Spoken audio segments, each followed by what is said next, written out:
Hi everyone. In this video, we're going to be taking a look at the Nez Perce War. This was a war that lasted from June to October of 1877.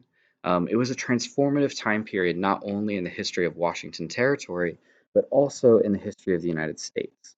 It really shifted the way that people in the United States viewed Native Americans and viewed their relationship as a country with Native people in North America as well. So let's dive into it a little bit deeper and understand how this war happened and the impact that it had. First, we have to learn a little bit about the Nez Perce. The Nez Perce were by far the most powerful tribe on the Columbian Plateau. That's the area in eastern Washington, northern Oregon, and western Idaho. They were famous as warriors and horsemen. They also were extremely talented horse breeders. The Appaloosa horse, which is a modern breed of horse, was originally bred by the Nez Perce. They also have always been friends, true like friends and allies of the United States since the very first time that they met Americans in 1805. This is when Lewis and Clark's Corps of Discovery was escaping the Bitterroot Mountains. They had just crossed over the mountains. They were starving. They were hungry. They were destitute. And as they came down out of the mountain passes onto the Columbian Plateau, they encountered Nez Perce. Um, the Nez Perce in this moment, they easily could have wiped out these strangers. And instead, they took them in, they clothed them, they fed them.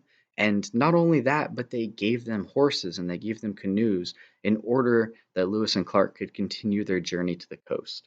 If it wasn't for the Nez Perce, the Lewis and Clark would have died. Lewis and Clark's Corps of Discovery would have died as they came out of the Bitterroot Mountains. So from that moment on, 1805 onwards, the United States and the Nez Perce were always true friends and allies. And the Nez Perce were proud of that relationship. They took it very seriously. Like I said before, they were comprised of these different bands across eastern Washington, northern Oregon, and also western Idaho. They had a massive home territory, and you'll see that in the next slide here, the next couple slides. But they were kind of an in between. They had that territory between the coast and the Great Plains, and they used that to facilitate trade between both sides. So the Nez Perce grew powerful and they grew very strong. This leads us to the Treaty of Walla Walla in 1855.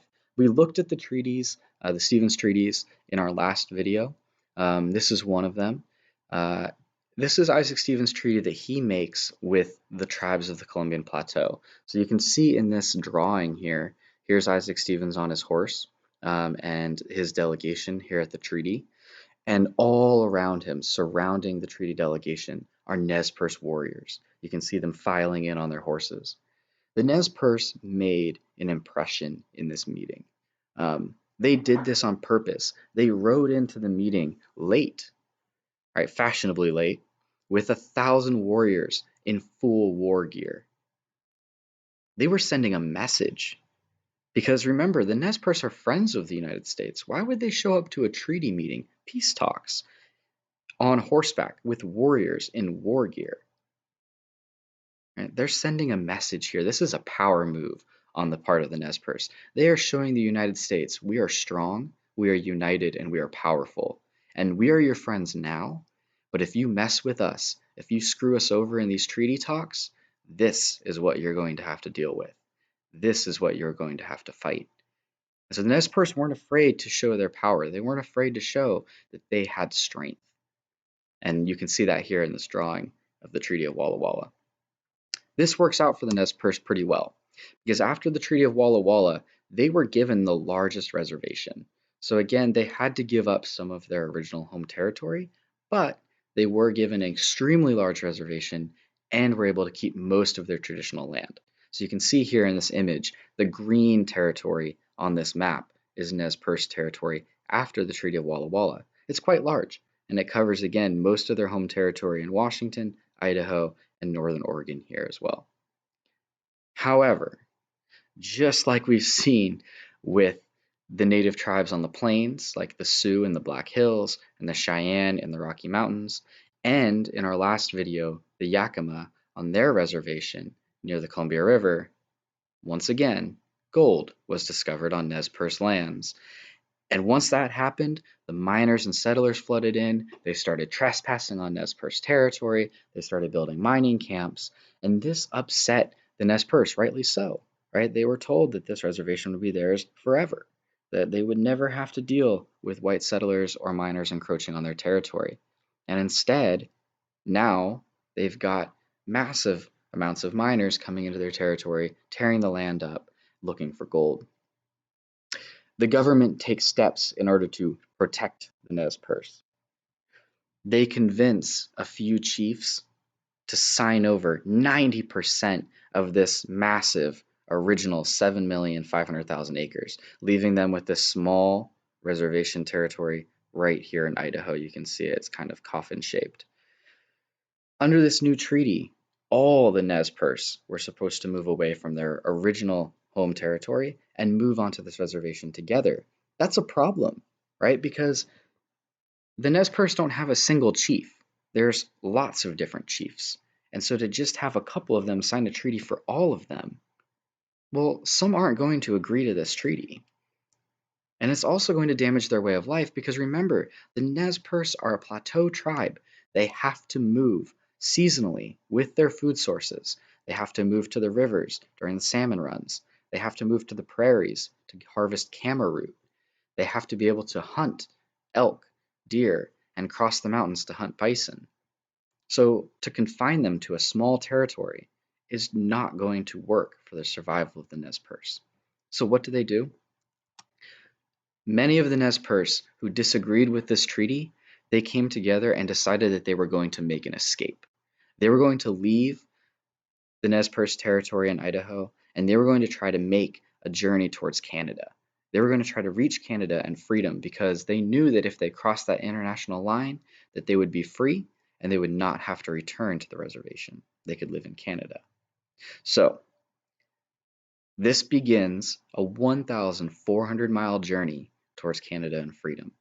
And for 4 months, 750 men, women, and children escaped the U.S. Army, who was chasing them down, trying to return them to the reservation to try to reach freedom in Canada. This is an incredible story, and we're going to look a little bit more at how the Nez Perce did it. These 3 men in this slide right here are essential in understanding that journey. The guy here on the left, this is Chief Joseph. He is probably by far the most famous Nez Perce and one of the most famous Native Americans in history. Many people think that Chief Joseph was the one who was in charge of all the Nez Perce strategy, that he was their main chief. That's not true. Like we said before, the Nez Perce had many different chiefs, and they all had different roles. Chief Joseph was actually a camp chief. He was one of the people who was in charge of the people, the lodges, and their horses. So he had an important role, but he was not the one who was coming up with battle strategy or leading the march. In fact, he was often at the rear of the march to make sure that everyone was safe and everyone was following along. The man to the far right is Looking Glass. He was the Nez Perce warrior who was in charge of war strategy, and also for large parts of the march, he was the march leader. He was the one setting the pace. He was the one deciding the direction that the Nez Perce would go in order to try to reach Canada. And here in the middle, there's no picture of Poker Joe, but Poker Joe was a really important leader for the Nez Perce. He was a half French, half Nez Perce warrior, and he became the march leader. He replaced Looking Glass for a period of time, and he led the Nez Perce on their escape. And he'll become a little bit more important when we look at the map and understand just how incredible this journey was. So let's take a look at that and just see what the Nez Perce journey looked like. Okay, so we look at this map. I want you to focus on the red line. So the red line is the route of the Nez Perce. The black line is the route that the pursuing army under General Howard took. They were the army that was assigned to track down the Nez Perce and return them to their reservation. The other lines are going to come into play in a little bit later, and we'll talk about them in just a second. But let's start with the Nez Perce. So they start here in the Willowa Valley. in northern Oregon. This is part of the Nez Perce homeland. It's also Chief Joseph's homeland. So he gathers his supporters and he meets up with the other Nez Perce chiefs, and they camp in a place called Whitebird Canyon. They know that the army is after them. They know that they're coming to track them down to return them to the reservation. So they defend themselves here in the canyon and they defeat the US Army under General Howard. Not only did they defeat them, but they embarrassed them. Only a couple Nez Perce warriors die, and many more US soldiers die in this attack. The Nez Perce escape the canyon, and they do something very brilliant here to try to evade the army. They circle back over themselves, they cross the river, and then they recross it again right behind the army to try to make a run for the Bitterroot Mountains. You can see them right here. At the Battle of Clearwater, the Nez Perce join up with some of more of their supporters. This is where they meet Looking Glass and they gather his band and they start making the attempt to try to beat Howard across the pass and escape him into Montana. So the Nez Perce climb the Lolo Pass in the Bitterroot Mountains. They come down out of the pass and they head into southern Montana. They think that they have outrun the army. They think that they have outfoxed them, crossed the mountains, and left them behind. And so they camp at a place called Big Hole in August 9th through the 10th. This is a place that the Nez Perce knew really well. The Nez Perce, like I said before, they had a history of crossing over the mountains onto the plains to be able to hunt bison, and this is one of their traditional hunting grounds at the Big Hole. So Looking Glass leads them to this area. They camp here, they rest, and they think that they're safe, but they're not. General Howard and his men have crossed Lolo Pass just behind them and have surrounded them at the Big Hole. It is here that the Nez Perce suffer their first defeat to the army, and it's a crushing blow. General Howard's men stampede a large part of the Nez Perce horse herd. They are forced on the run again, and many Nez Perce are killed in this attack. However, they do escape. They continue to make their run. It is after the Battle of Big Hole that Looking Glass is replaced. Many Nez Perce don't like the fact that they were caught unaware, that he was too confident in him being able to escape the army and that they had left them behind. And so they replaced him with Poker Joe, who knew this area very well. He was experienced in crossing the mountains and he was a famous warrior in this area. So Poker Joe leads the Nez Perce on a dashing run through southern Montana to a place called Camas Meadows. This is a place where they rest and recuperate, and they defeat General Howard's army once again. It's at this time that the nation as a whole, the United States, is really starting to pay attention to what's going on with the Nez Perce. This becomes somewhat of like a media sensation, and the Nez Perce become famous. People all across the country are tuning in, reading the papers, understanding what's going on next in this battle. They're trying to figure out, where are the Nez Perce going to pop up next? How do they keep beating the army? How do they keep escaping them? Because remember, the Nez Perce aren't an army. They're a group of women, children, old people, men, right? Against the US Army, one of the most powerful armies in the world. How are they winning? And it becomes this fascination with the American public. And many Americans actually start rooting for the Nez Perce. They want them to win. They see them as this heroic, incredible story. And the Nez Perce all of a sudden pop up in Yellowstone National Park, right down here. And the nation goes crazy, right? Yellowstone had just become a national park. Tourists were everywhere. This was the summertime in August. People were in the park, taking in the scenery, and all of a sudden, here are the Nez Perce, right there in the middle of Yellowstone Park, crossing through. They don't attack anyone. They don't rob anyone. They don't seize property. Instead, they pay for the things that they take. They ask settlers, can we have these things? Right? They treat everyone with respect and with dignity. This is very unlike what people thought Native Americans are supposed to be like. Remember, this goes against their view of them as the other, or indifferent to them in some way. The Nez Perce are instead this shining example of honor and respect. And that becomes really interesting to the American people, and it becomes a draw to them and a support for them. So the Nez Perce move out of Yellowstone still ahead of the army, and they start heading towards Canyon Creek. At this point in Canyon Creek, the Nez Perce are surrounded by three different groups. They're surrounded by O.J. Howard's men, they're surrounded by a group of militia from Fort C.F. Smith, and also a group of men from Fort Keogh. The Nez Perce pull something off again, just like Whitebird Canyon here. They escape the armies through the canyons over a secret pass and launch themselves out onto the plains where they are going to make a mad dash to freedom and the Canadian border. Unfortunately for the Nez Perce, there is a commander here at Fort Keogh that wants to intercept them, and he knows their movements. And that man is Colonel Nelson Miles. Colonel Nelson Miles sets out with his men on a rapid pace to try to intercept the Nez Perce before they can reach the Canadian border. And unfortunately for the Nez Perce, he does so at Bear Paw Mountain. Bear Paw Mountain lies just 40 miles from the Canadian border in Montana. It is so close. And after continually defeating and evading the US Army for over 1,400 miles and across 4 states, they are surrounded by Nelson Miles for 3 days at the Battle of Bear Paw. The Nez Perce are cold, they are starving, it's September, there's snow on the ground, they are hungry, and they are destitute. They have nothing left to give, they have nothing left to fight. And so Colonel Nelson Miles surrounds them and he waits them out for 3 days. He tries to attack them, to break them, and get them to surrender earlier.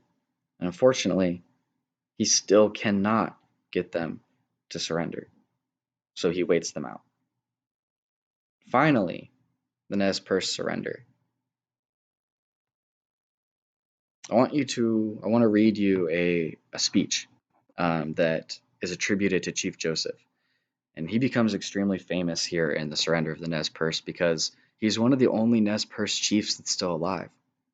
At this point, many of the other chiefs have died. They died fighting in the battles. And this is why Chief Joseph becomes so famous. So as he surrendered to Colonel Nelson Miles, there was a reporter sitting there. And the reporter wrote down what it is believed Chief Joseph said.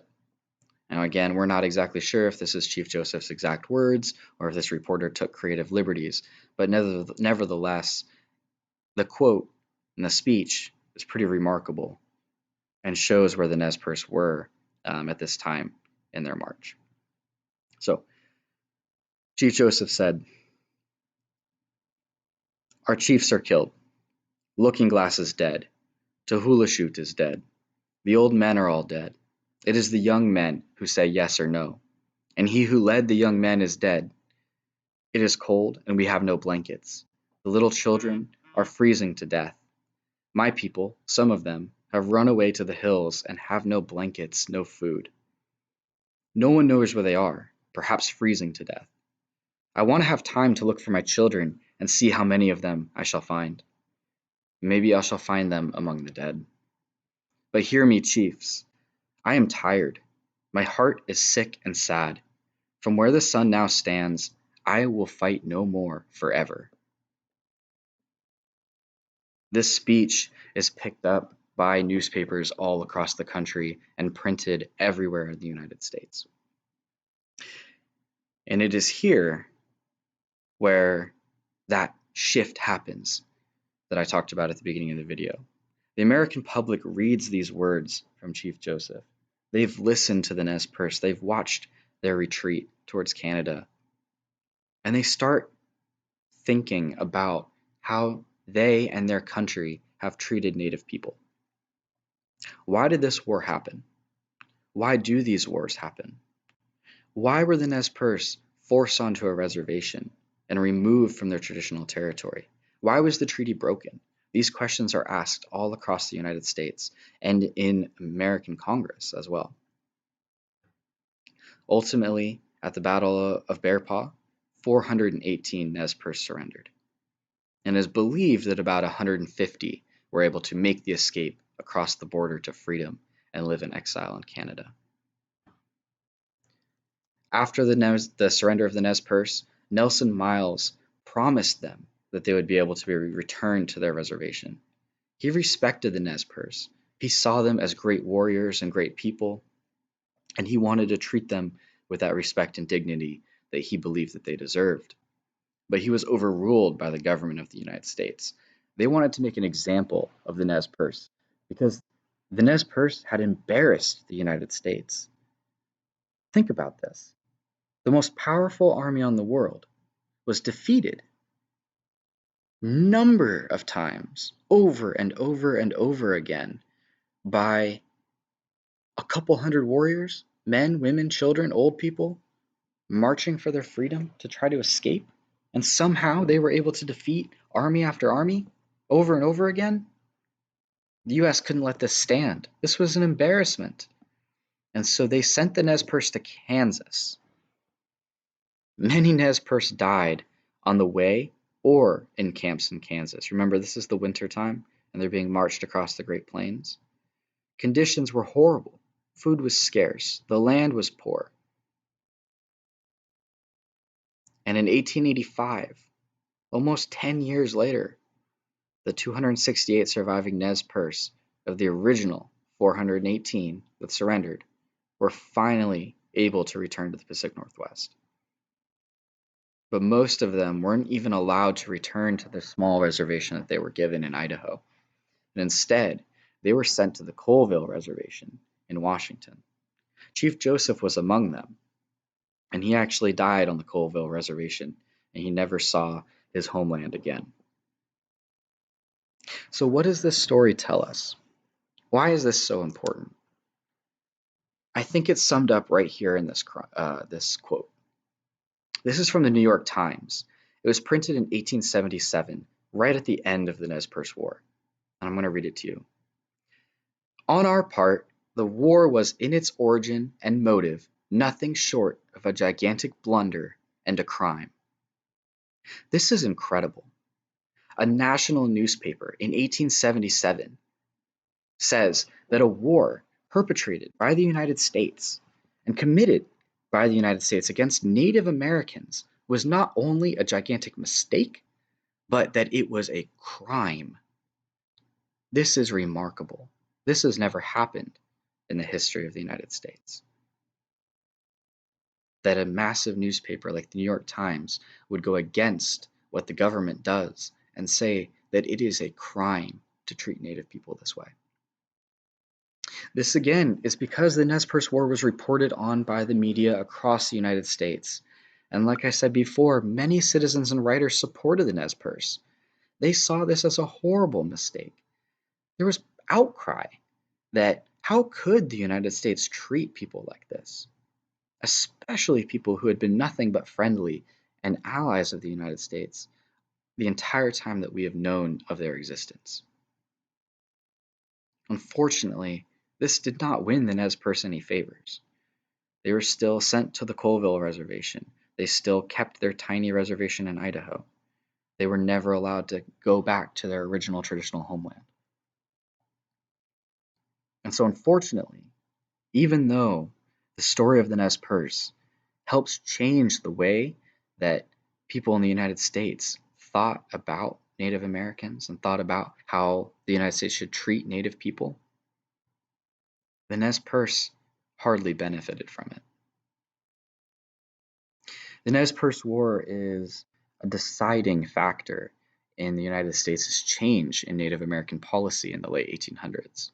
In the 1880s, the United States adopts the Dawes Act, which was meant to help Native people by giving them private ownership of their land, like we saw in the last video. However, it backfired. But, like I said before, the story of the Nez Perce War is one of those moments in American history, in Washington Territory history, that's transformative. It changes the way that we think about ourselves and about the people that we share this continent with. Thank you guys for listening. I hope that you learned something new, and I hope that this story sticks with you and the lessons from the story stick with you as well.